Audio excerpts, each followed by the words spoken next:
A stadium, on a morning cold enough to crack metal. A photographer kneels at the edge of the track. One finger, already numb, rests on the shutter. The race of someone's life is about to happen in front of him. It will last 4 seconds. If his camera hesitates, if one frozen gear sticks, if the shutter stutters even once, the moment is gone forever, and no apology will bring it back. For years, in moments exactly like this, professionals trusted one camera above all others, and it did not carry his company's name. His company was known for something else entirely. Clever cameras, fine rangefinders, cameras the public loved, just not the camera the professionals reached for. So they set out to build something nobody expected from them. A camera that simply could not be broken, to force their way into a room they had never been allowed to enter. One company had already answered the giants by making the camera smaller. This is the story of a company that answered the opposite way. It did not make its camera lighter, it made it unbreakable.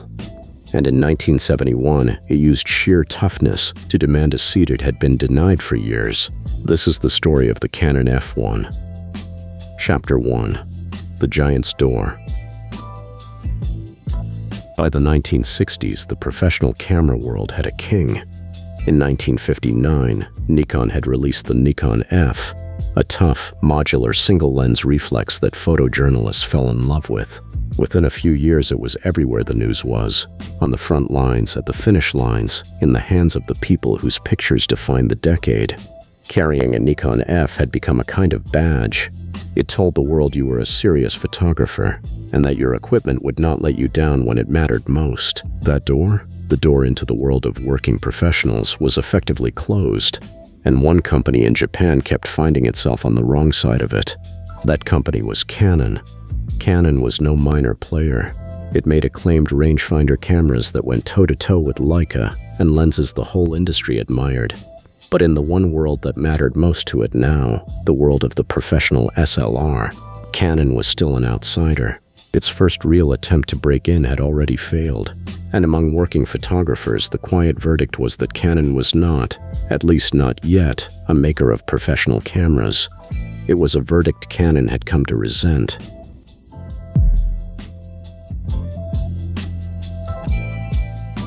It was not as if Canon had never tried.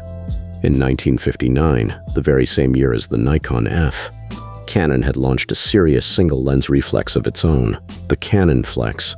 On paper, it was a real contender, and the professionals barely looked up. The Nikon F arrived with something the Canonflex could not match, an entire system growing fast around it, and a tide of working photographers already committed to it. Being good was not enough. The Nikon F had become the safe choice, the obvious choice. And in a profession where a single failure can cost you everything, the safe choice is almost impossible to beat. So Canon watched the camera it was most proud of get passed over, again and again, by the very people it most wanted to impress. You can learn a great deal from being underestimated. Canon was about to put that lesson to work. Through the 1960s, Canon kept experimenting, and some of its ideas were genuinely clever.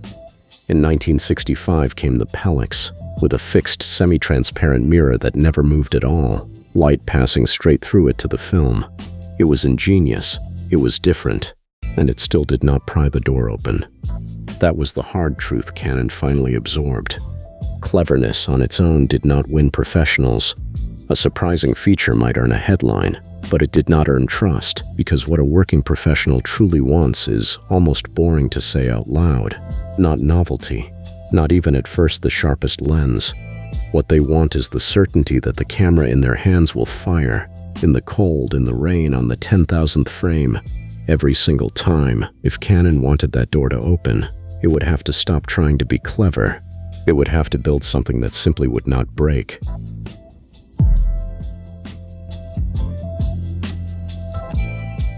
In 1971, Canon answered, and this time the answer was not cleverness. It was strength. They called it the F-1, and from the first moment you held one, it told you what it was. Dense, deliberate, and built like a fortress.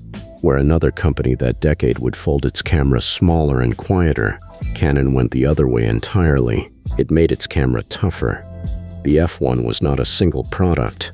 It was a whole system, planned from the start. Interchangeable viewfinders and focusing screens, a motor drive, long film backs, a wall of new lenses, everything a professional could ask for, designed to lock together and survive. At its core was a new lens mount, called FD, which let the camera meter at full aperture, bright in the viewfinder, accurate at the instant of the shot. But the real obsession was deeper than any single feature. Every gear, every spring, every bearing inside the F1 was engineered around a single quiet promise, that it would not fail you, not once. And Canon did something a challenger has to do. It proved the promise out loud. The F1 was put through punishment most cameras would never face.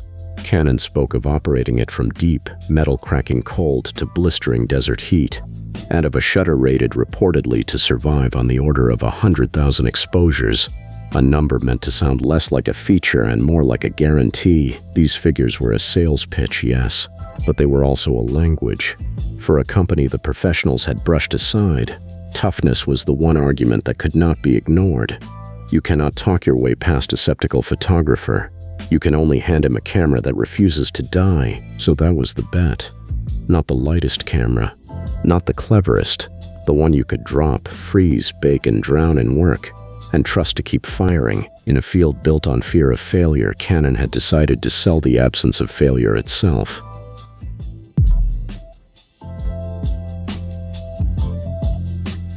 A promise written on a spec sheet means nothing until the world tests it. So Canon took the F1 to the places where cameras are tested hardest of all. The greatest proving ground in photography is sport.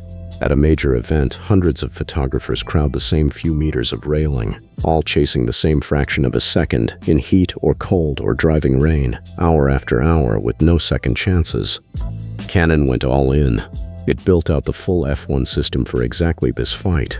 Fast motor drives, long lenses, interchangeable finders for awkward angles, film backs that held hundreds of frames. And crucially, it put people on the ground beside the photographers. Technicians and loaner equipment, ready to keep working pros working. That last part mattered as much as the camera.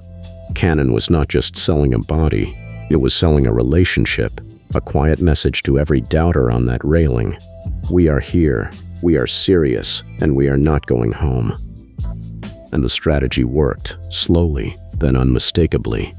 Through the 1970s at major international events, the 1976 Montreal Games among them, Canon established itself as an official supplier, its cameras and its service crews a visible presence on the sidelines. The F1, with a motor drive hammering out frame after frame, was there to catch the decisive instant. The foot crossing the line, the ball leaving the hand, the face the moment a race is won or lost. Every event the F1 survived, every brutal day it came through without a jam, chipped away at the old assumption.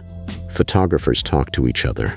Reliability, demonstrated again and again under pressure, became its own kind of advertising, the only kind that truly counts in a profession this unforgiving, camera by camera, deadline by deadline.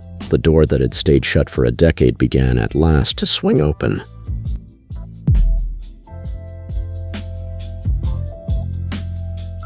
By the second half of the 1970s, something had changed that no spec sheet could capture. A working photographer could carry a Canon F1 onto the most demanding assignment in the world, and never have to explain the choice.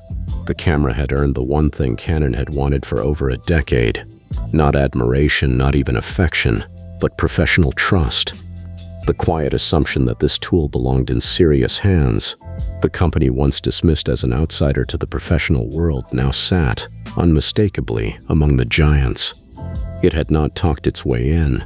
It had not charmed its way in. It had built its way in, one over-engineered fortress-tough camera at a time. And here is the part that mattered most for what came next. Canon did not treat that seat as a finish line. It treated it as a foothold. In 1981, Canon replaced the original with the new F1, refined, more versatile, but built on exactly the same creed, a professional tool that would endure. By then, though, the F1 had already done its deepest work. It had rewired how the profession saw Canon and how Canon saw itself.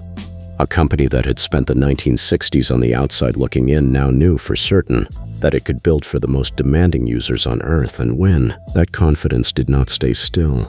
The trust the F-1 had earned the hard way became the foundation Canon built on for decades, through the electronics, the autofocus, and the system shifts still to come, until the on-time outsider was not merely sitting among the giants, but in time leading them. It all traced back to a single stubborn decision. If they would not let you in for being clever, you would force the door with something that simply could not be broken. Think about what Canon was really fighting. Not Nikon in the end, not a rival lens or a sharper image. Canon spent more than a decade fighting a look, the quiet verdict in a professional's eyes that said, "You are not one of us. You are not serious. You are not to be trusted." You cannot argue with a look like that. Canon had tried clever, and clever had failed. So it answered in the one language that left no room for doubt. It built a camera that would not break, in the cold, in the heat, on the 10,000th frame, and let the camera make the argument year after punishing year until the look finally changed. There is a strange symmetry to it. In the same era, one company shrank its camera until you could forget it was there. Canon did the opposite. It made its camera so solid, so stubbornly unbreakable, that the professionals could never forget it again. One earned its place by disappearing, the other earned its place by refusing to. If you made it this far, subscribe. We tell the stories behind the cameras that changed everything. The obsessions, the gambles, the quiet rebellions, and the people who refused to accept the way things were. Next time, a camera built not to last forever, but to vanish after a single roll, the cheap, disposable little box that put a camera into more hands than any masterpiece ever could.